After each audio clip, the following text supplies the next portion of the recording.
Yeah, so Shreyas, very kind of you to join us today. And yeah, as these fellows are on a whirlwind tour through uh, the Ethereum ecosystem. Uh, just a few, like they've been working on Ethereum since I think this is the eighth week, and just like 2 months back they had no idea about uh, you know the possibilities. They didn't know anything even to code in Solidity or something. So since then, they first learned about Solidity. They picked up uh, Remix, Hardat. Then they learned about DeFi protocols. They learned about oracles, wallets, meta transactions. Participated in a hackathon, the Etherpunk hackathon. Some of them won cool bounties. Others made some pretty cool projects. Then last week they also spent, learning about NFTs, stuff like that, and they've also learned a fair amount about decentralized storage, querying blockchain. So, pretty much the entire stack. And yeah, now, we just wanted them to, speak to some folks in the ecosystem and, learn what's going on. Um, so maybe, Shreyas, if you could just quickly maybe introduce yourself and your core, your major interest areas, and then we can take it from there. Yeah, thanks for inviting me, and hello everyone. Excited that you're all getting down the crypto rabbit hole, and yeah, happy to chat with any of you guys later too if you're interested. I am Shreyas. I'm the founder of Llama, which helps decentralized communities manage their treasury. So this includes work like helping the product helps the treasuries basically see a real-time dashboard of what's going on with their community treasury. And then now I'm doing some work with Uniswap, with setting up a treasury committee and working on things like asset allocation, because most of these treasuries are pretty undiversified. So my hope is the Llama expands to sort of a treasury DAO that serves different crypto networks with treasury products and expertise. But I've been very interested in NFTs as well, and yeah, I think one of my theses in crypto is that a lot of these worlds actually interact in interesting ways. The DeFi protocols and DAOs and NFTs are much more linked than sort of people make it out to be. The categorizations are neat and helpful, but the most exciting stuff actually happens when some of the social crypto stuff interacts with DeFi protocols and DAOs. I'll just go over one and share my screen and go over one interest area that I'm doing a project in. So I like writing essays. I have a blog and I've written some essays on crypto, and one of the things I'm exploring is a publication DAO, and I'll walk through what that involves. So one, how I think about NFTs is unique digital asset that can be tracked on a blockchain, and it's a bet on cultural significance. And so why you'd want to buy an NFT is you think this thing will be culturally significant in the future, and by sort of having the access to that thing, it's sort of an option that this particular phenomenon on the internet actually sort of takes over into something interesting. And this can apply to images and art and videos and memes and essays and all sorts of things that actually haven't been done yet. So one of the things I've been interested in is essay NFTs. So Mirror is an interesting crypto project. Mirror.xyz is the website, where it's like a crypto native Substack. And what they let you do is actually have ownership over your publication, and then they have additional cool crypto features, which include crowdfunding for your essay. So this guy John Palmer actually crowdfunded for his essay, and he raised, I think, 10, 11 ETH, and issued a token called essay, and then the essay token would accrue revenue from the future sales of this NFT. So the essay was tokenized into an NFT, and the revenue from that token would accrue to that essay. The revenue from the NFT would accrue to the essay token. And I did something like this as well, except it didn't issue a token, but I wrote an essay on investing as entertainment, with basically the thesis that a lot of things, crypto enables the financialization of a lot of things. And as more things get financialized, the way people view investing is sort of like how they view consumption, which is a lot of things can actually, people will sort of bet on a lot of interesting things. People will sort of invest as a tribe, and there will be, when you can invest in, sort of a public personality or a meme or particular cultural phenomenon, the reasons people invest is quite different from if you're buying a utility stock that was yielding 5% a year or something. And so yeah, I actually, someone asked me to tokenize this essay, and I did, and I tokenized it on Zora, and this guy bought it, Carlos bought it for 1,000 DAI, and I would get 15% of the future sales if Carlos sells it to other people. And this sort of opened my eyes to like the possibilities with essays and the ways that writers actually can monetize in the future. And so one of the things I'm actually exploring right now with the few writers, crypto writers on Mirror and with the Mirror team, is basically creating a publication DAO. And so the template that I have in mind is the publication DAO would be owned about 80% by the writers, 20% by readers / fans / investors. The publication DAO would issue a token, and so basically that token distribution would be done this way. There would be partial distribution, so this 20% may be partially distributed to communities, social token communities that are interested in this sort of broad space of essays and NFTs. So communities like FWB, SA, and Jam. And the reason I think for this is to sort of reward some of those communities and also like bootstrap and get them excited about this.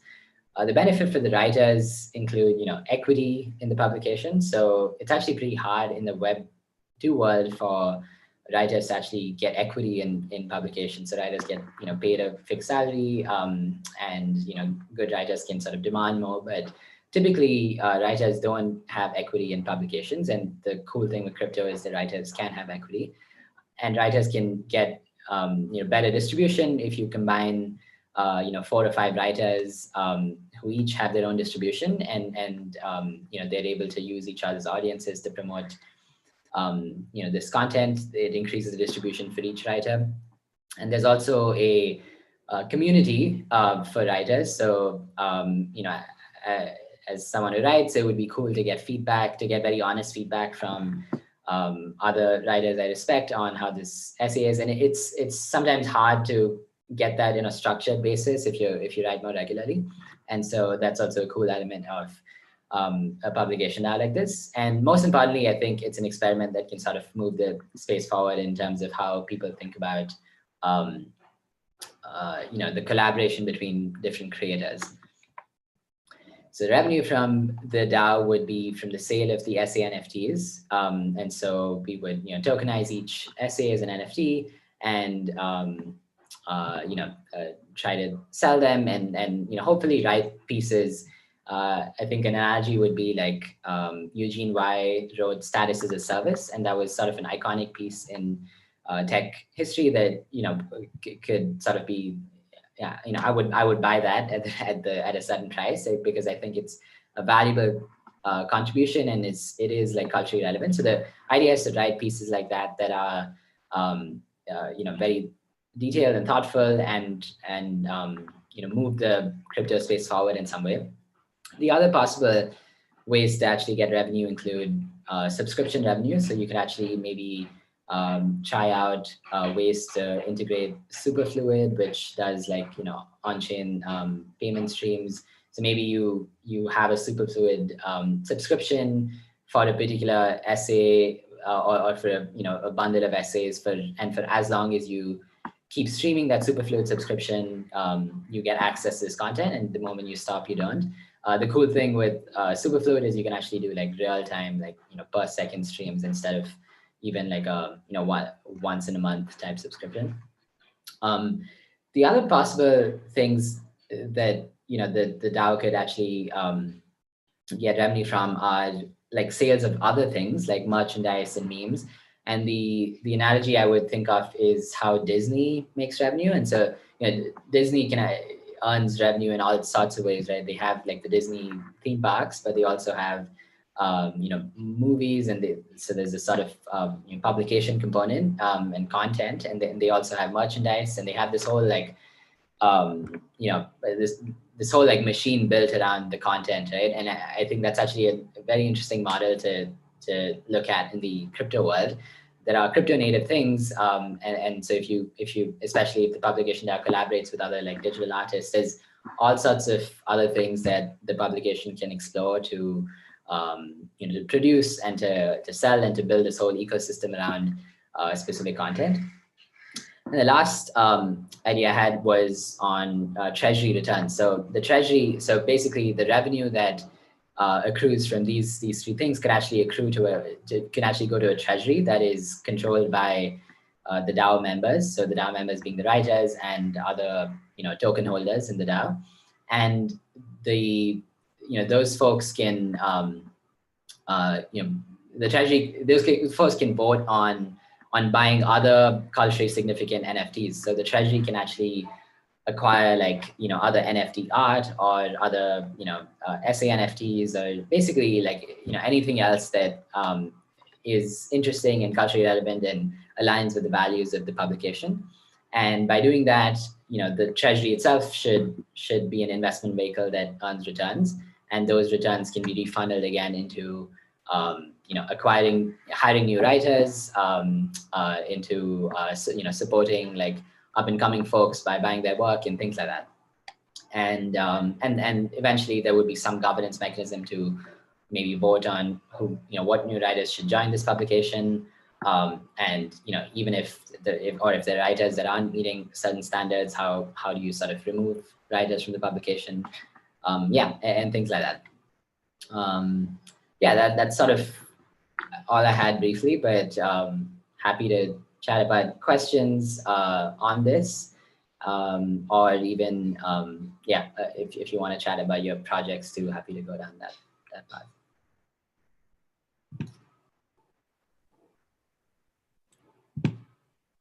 Yeah, thanks for that overview, Shreyas, and certainly interesting. The whole essays as NFT thing is like pretty interesting. So every essay by default an NFT, or do you have to mint it or something?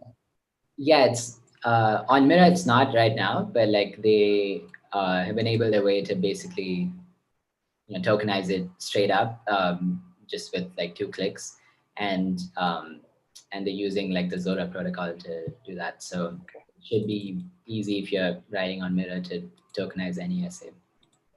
Okay, and this is done on like mainnet itself, right? So I think actually there's the when you tokenize it, it'll be on mainnet, but I think I don't know if they're doing some like testing on Drinkby. I'm not 100% sure, but I think the like when you tokenize your SNFT and you're selling it, that's on mainnet.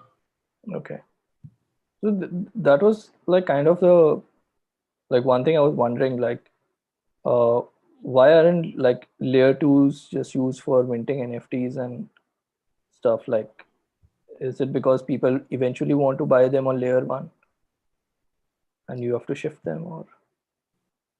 Yeah, I think it's like if some of that, like architecture has to be made compatible with the existing like marketplaces and other systems. And if that's done, on all, like on OpenSea and everything else, then it, I don't see why it shouldn't happen. But I think it's sort of just more like UX friction, I think, to make that compatibility. I don't think that's happened yet. So Got it. Got it. Yeah. Any other questions about NFTs and anything? I had question about the what Shreyas mentioned about the like future sales of if his NFT is sold, then 15% of the sell, 15% of the like the price he would get that. So like how is the mechanism built around that, like in smart contract? yeah, that would have to be encoded in like the publication contract for the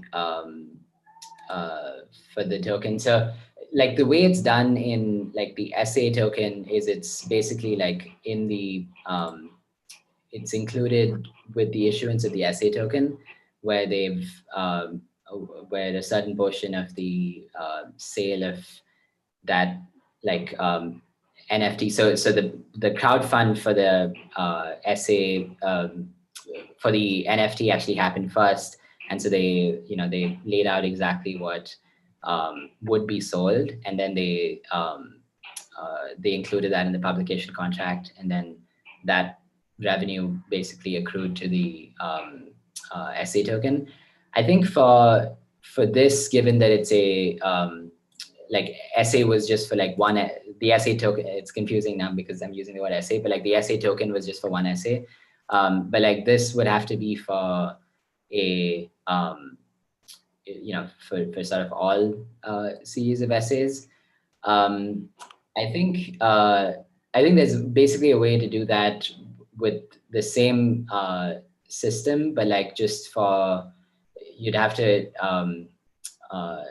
like something that I guess Mira is working on doing, but like they would Mira would basically have to enable like certain people who are publishing the essays, and are writers of this publication will automatically, each essay automatically gets minted as an NFT, and those NFTs are automatically qualified to, for their sales to accrue to the token holders of the publication. That's something I think they would work on implementing, but I think it would work similar to the essay contract, and I can try to find that and share that maybe.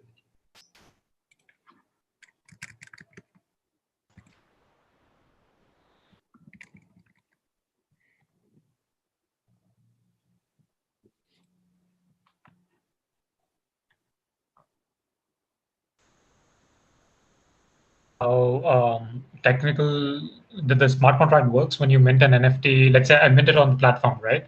And I want to sell it on, let's say, OpenSea. Can I do that? Because when I try to sell it on OpenSea or any other third marketplace, how does the smart contract trust what was the sale price?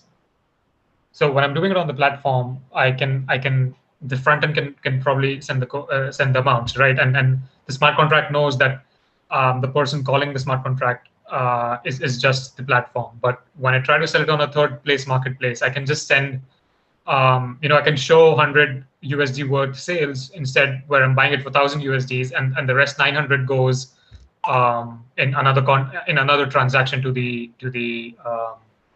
address that's selling it off. I didn't follow actually. So you're saying, let's say, this is minted on Zora and you want to sell it on OpenSea. So you're saying, why wouldn't you be able to sell it on OpenSea? I'm trying to understand how it would work where the commission is given to the original minter when it's not sold on the same platform as it was minted on. How does the smart contract know the transaction that occurred as a buy and a sell was of the amount that was declared in some way to the smart contract? So my guess is that if it's included in the in the contract, so for the initial publication token contract, if it's included that the future sales of the NFT accrues to that publication token, maybe you'd have to specify probably a treasury address or something.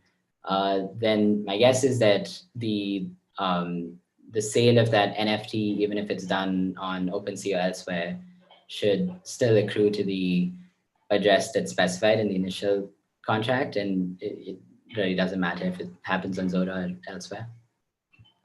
Okay, so let us say that I meet the buyer or the seller on a third marketplace, and we decide on 1,000 USD or USDT as the price for the NFT, right? But for the first transaction, we just send out 100 USDT. The buyer sends out 100 USDT via the third place marketplace, and then sends out the rest amount. Well, I mean, I'm trying to understand what part of the smart contract will verify that the amount that was given to the smart contract as the price of the NFT is. How do you verify the amount given to the smart contract as the price of the NFT? I mean, like on the second platform, right? Like, how would Zora identify that such and such transaction happened on OpenSea, right? Yeah, sort of like that. So the price would be ultimately what the seller accepts as the bid, right? And I'm trying to understand why would that differ if it's done on that would be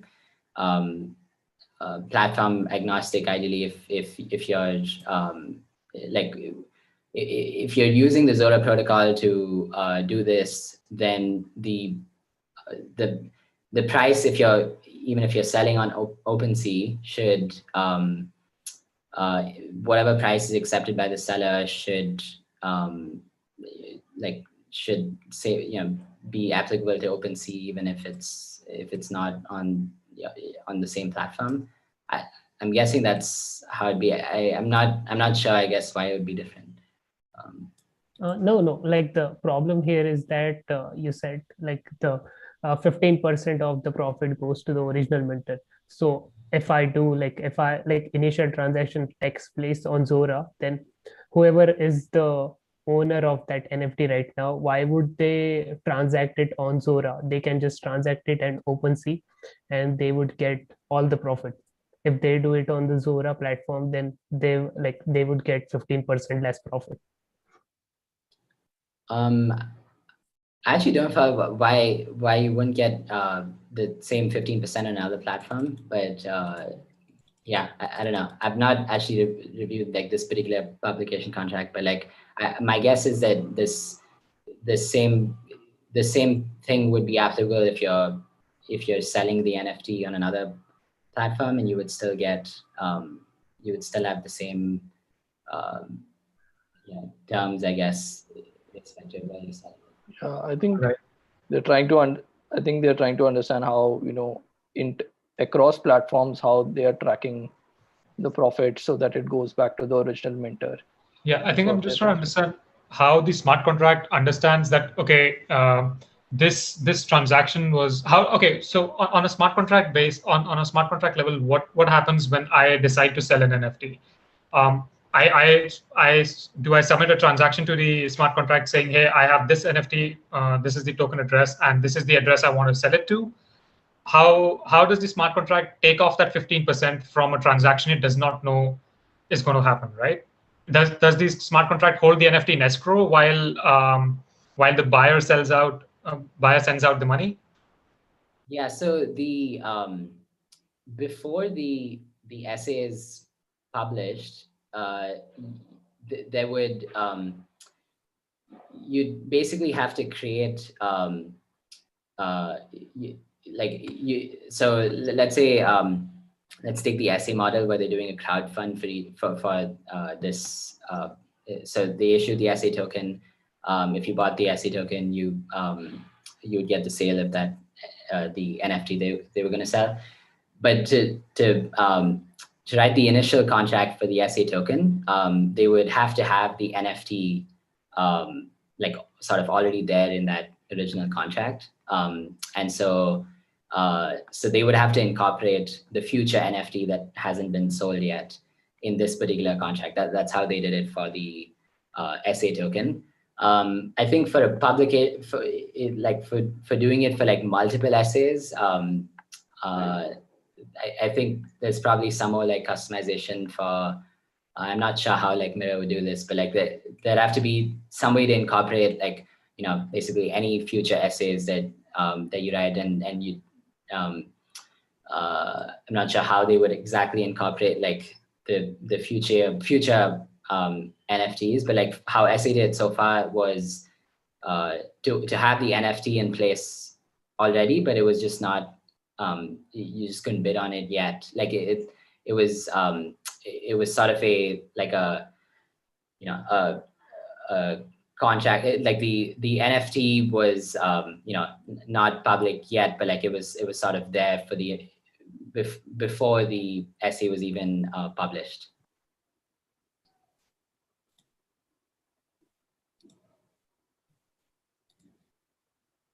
Okay, I'm probably missing something. I'll probably research more and get back to you about the exact query. I hope you're on Discord. I think I'll ping you on Discord afterwards. Yeah, should be hello. Yeah. Awesome. Yeah, probably add you to the. Maybe you can, if you're free, you can probably join the fellowship Discord also, and then they can ask you that there. Yeah, I just this pretty cool.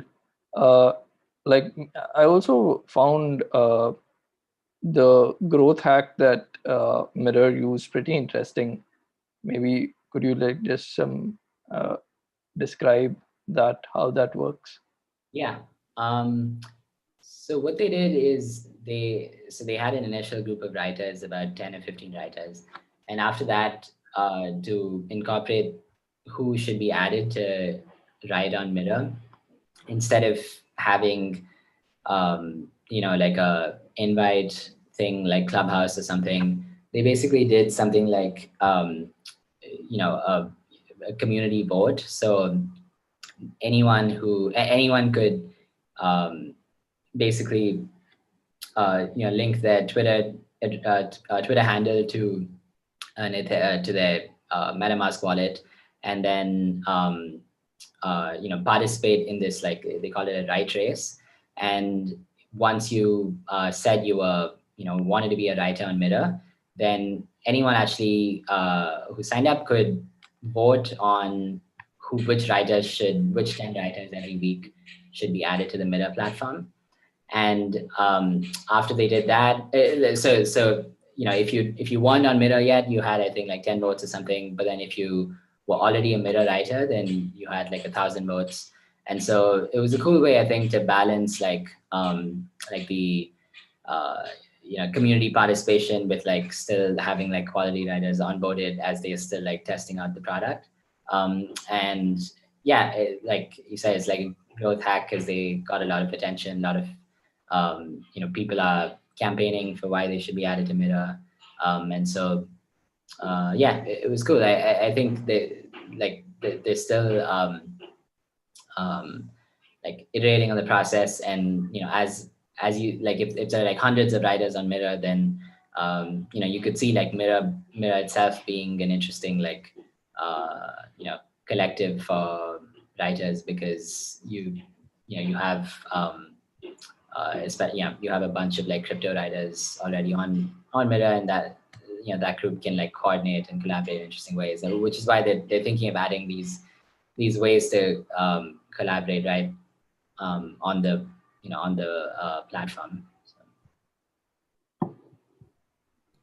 Yeah. So that's that was about Mirror. It's pretty cool project. So Shreyas only has time till about 8:55, which is 20 minutes from now. So maybe we could get anybody who wants feedback on any project related to NFTs. Maybe we could have one or two teams present their idea, and maybe we could get some feedback. And like as mentioned before, we'll be having more of these in the coming week. So yeah, so last time I think we were done with Earth's cohort. Was there anyone left? I think.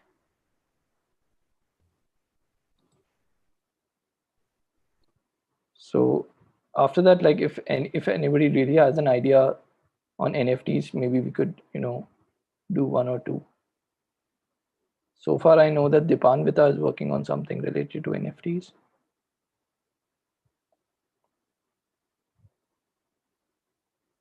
Is there anyone else who's working on NFTs? Hi, Danu. Hey. Yeah, I'm also working on an NFT project idea. So shall I start? Okay. Yeah, sure. Go ahead. Okay, I'm just sharing the screen. Yeah.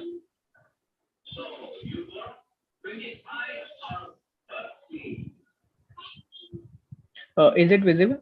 Yes. Yeah. So my idea is like it's around NFT and DeFi. Like the idea is to generate dynamic trading cards.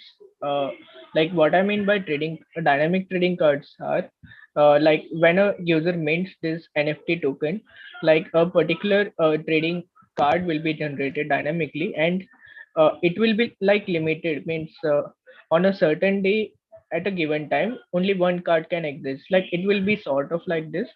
Uh, it will be like a video sort of thing. This is a script type route to generate this sort of videos dynamically. Like it will include the price and the date on which it was generated, and it will be limited. And when they generate this, they will have to deposit certain, like suppose this is 8, right? So they will have to deposit 8 to generate that, and that 8 will be in turn uh, so some of it will be used to mint that, and the others will be converted to this status points.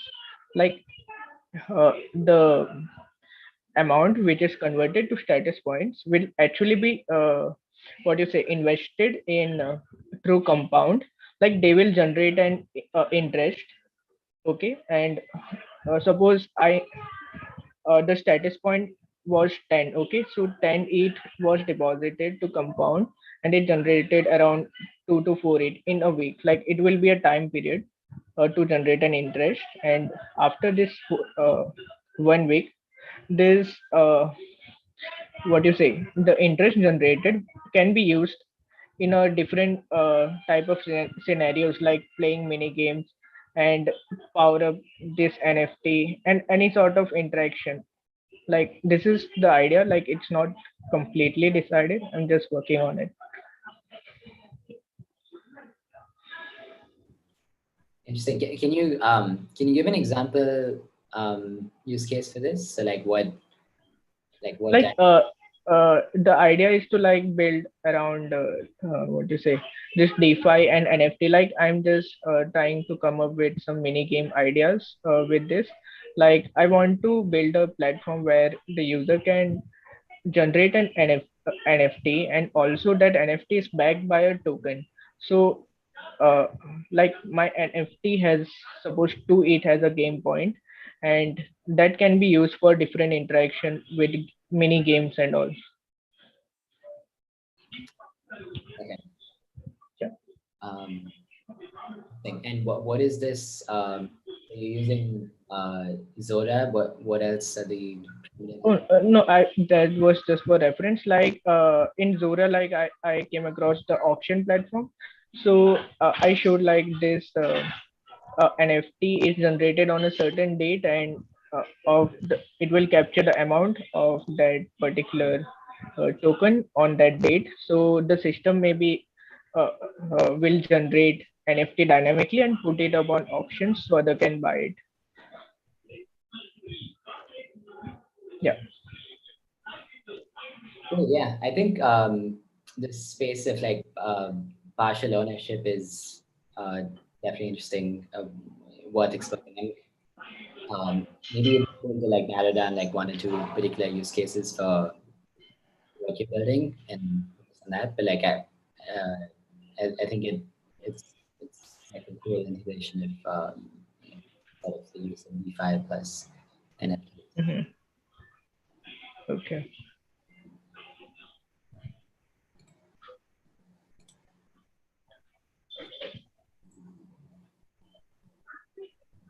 Yeah, uh, I think you should, think about some of the use cases and how to make it more accessible. Like, Mhm. have you taken a look at, like, this is it's not it's not too similar to your project, but then DeFi and NFTs, and you can think about something along the lines of Aavegotchi. If you have Mhm. you seen Aavegotchi? Yeah, yeah. I looked at, but not in detail. I will check it out again for sure. Yeah, so there are all sorts of interesting ideas there.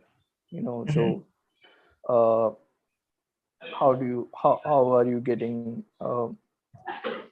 this rarity? There's a rarity score also. There's a kinship Mhm. score also. All that is Yeah. adds to the whole reason why you'll interact with this. Mhm. Okay. Yeah. And yeah, and NFTX docs are also worth looking at. You might have already. NFTX. Yeah,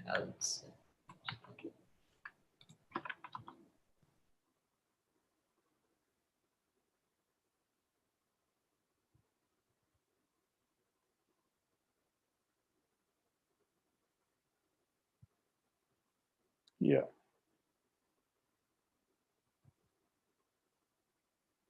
Cool. I think since last week there's been this whole buzz around fractional ownerships and stuff, right?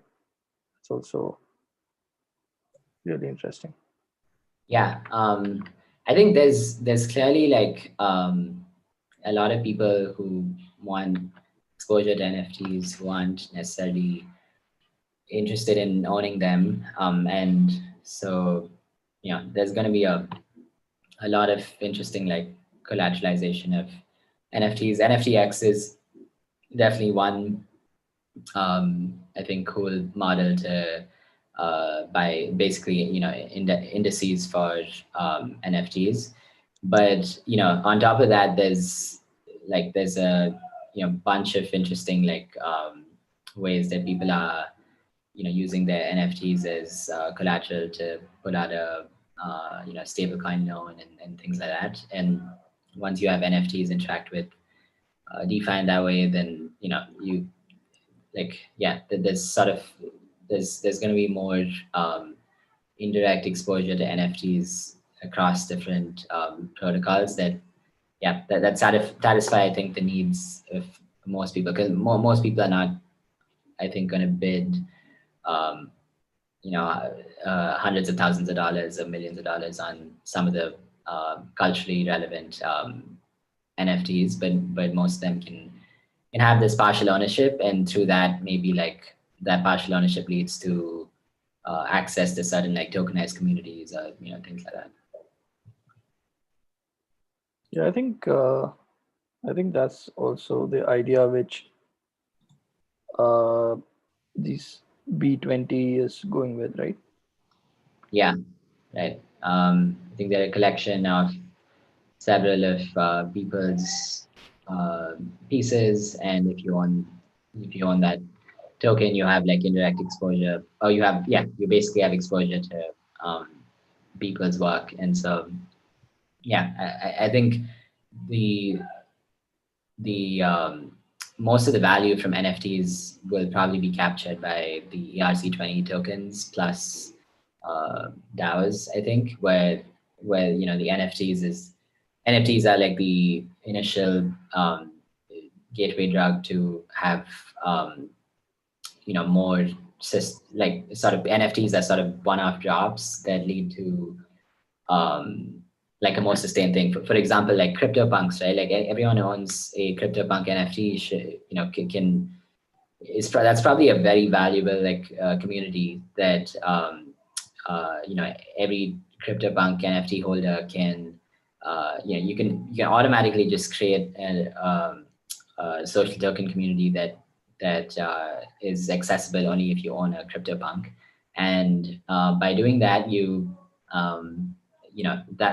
that community can have access to like basically everyone dropping NFTs will want to get in front of that community, right? They want to view those collectors as like tastemakers and drop tokens and give them access and economic benefits and all sorts of stuff for that community. So any I think any NFT ownership that becomes like relevant. CryptoPunks is one that comes to mind. Like Euler Beats is another one, or Beeple's pieces. Like all those, I think eventually get translated into ERC20 tokens, and then DAOs and other communities that sustain much longer than even the NFT piece's relevance. And then once you do that, then that whole like the ownership results in various other benefits that you wouldn't have gotten if just from the NFT job. You get like communities can get introduced to each other. Communities will get a lot of like airdrops of other NFTs and other ERC20 tokens, and things like that. Yeah. Is there anyone else who's building an NFT based project? I think we have time for one last bit of feedback, and then Shreyas would need to leave. Yeah, I'm building. Okay. Yeah, so let me share the screen.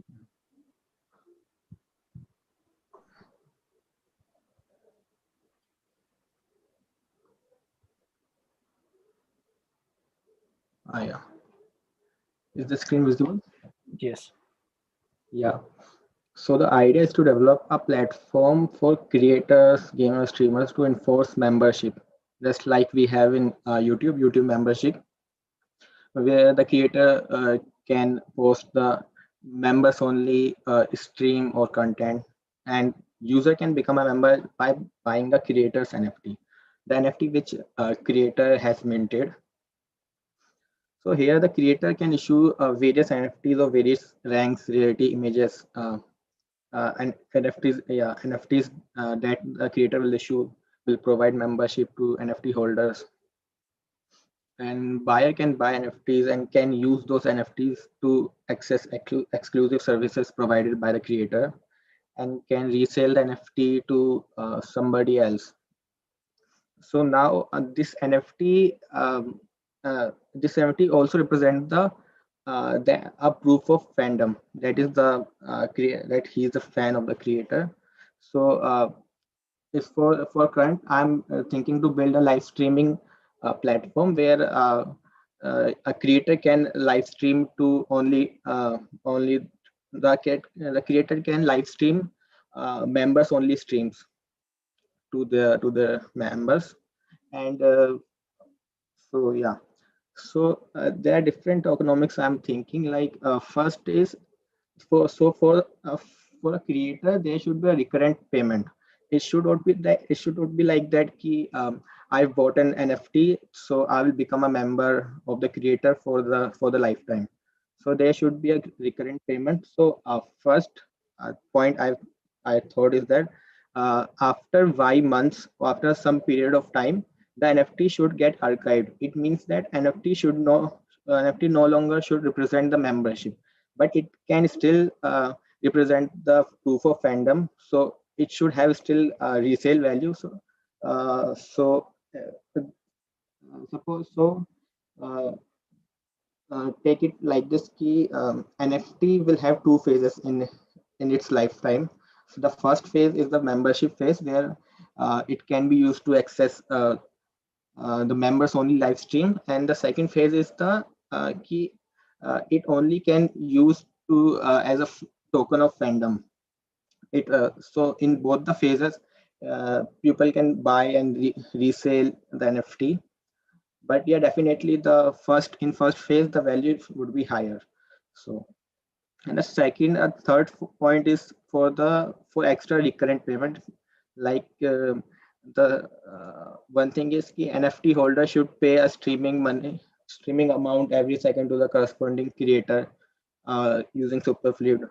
Or we can do like this key NFT holder. If an NFT holder resell a NFT to the new holder, then a percentage will go to the creator or minter of the NFT. Just like we have in asset on, like you have said. So workaround there are uh, some workarounds needed for like the only token holders can access the member only live streaming. So for example, for live streams, there is playback ID. The anyone having the playback ID can watch the live stream anywhere using any software. But I want that only token holders can access the members only live stream. So there should be there is a workaround I'm thinking using IPFS, but I have to research about it more. And here I'm using Mux for the live streaming. And one thing more I have to research is the automatically archiving the NFT membership. Uh, that after Y days, the NFT should automatically get archived. And yeah, Cool. we can add more service to this. Like I can add more service like Clubhouse or the groups posts. But for now, for the current scope, I'm just thinking to add live streaming functionality. Yeah. Okay. Awesome. If I had to summarize, would you say this looks like YouTube, but like members on YouTube membership? Yeah, that was the motto. But yeah. Is that right? Yeah. Okay. And what's the reason maybe creators can't? Why not ERC20 tokens as access? So like the creator, if you own the creator's ERC20 token, you get access to all their content. Yeah. So the motto was like there should be a unique token. For example, that I've talked before, the proof of fandom. Um, it will create a more income for creator. Suppose if I'm the creator, I can issue five I can issue 10 NFTs of different rank 1, rank 2, and the rank 1 would be much higher in value than the other ranks. And so the user the more the each user can buy the rank 1, and so like that. So it will make uh, extra income for creator. Yeah. And ERC20. I agree with the NFTs as like a revenue generating source for the creators. I'm just trying to think like how many holders of NFTs would be there, right? Like if a creator really wants to use NFTs thoughtfully, I mean, even probably there's extreme cases like people who mint a lot, but they've achieved that level of stardom already. But most creators, they can't just mint out thousands of NFTs and yeah.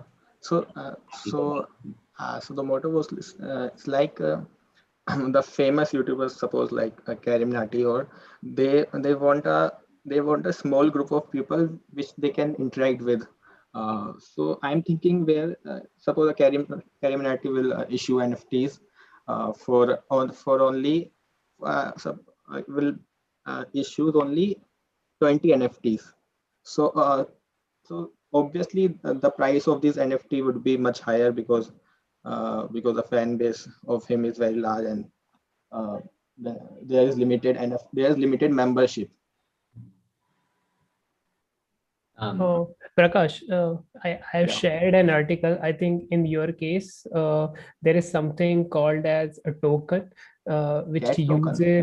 No. There is this article on uh, bonding curve. So basically, what a bonding curve is, that so the token adheres to this bonding curve. So like for your use case, it would be perfect, because how this token works is that as the supply of the token increases, the value of the supply as the supply of the token increases, value of that token increases. So there is this equation, and it follows that equation strictly. So for example, if you let's say deposit a certain amount of DAI, and then a certain amount of token would be generated, and as time goes on increasing, as more and more people buy this token, the value of this token will increase. So if the creator gets, so basically whoever invests first will be rewarded highest. So if the creator gets famous, then like they would also make profit, and also the creators would benefit from that. So I think you should check out that article. Yeah, I'll check it out. Audience for ERC20. And yeah, I just want to need some feedback regarding this, like how I meant this feature. This feature.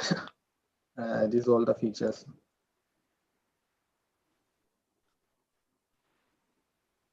Can you just explain that third point again?